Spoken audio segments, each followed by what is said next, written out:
slušam. Pa, za mene tu nema dileme da je to crveni karton.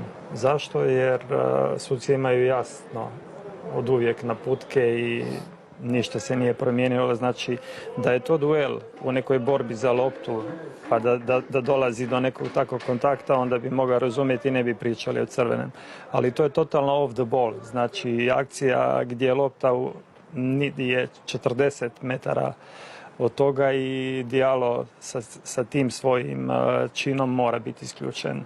Okršaj u prvome poluvremenu, 28. minuta, start Agbek Pornua i onda reakcija Brune Petkovića. Konačan sud bio je žuti karton svakome. Da, tu jednostavno je došlo do konfrontacije.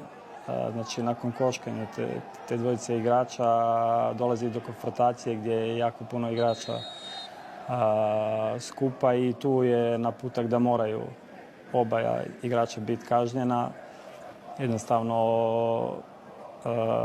Petković je tu isprovociran, odreagirao je i ispravno je da budu kažnjena obojica.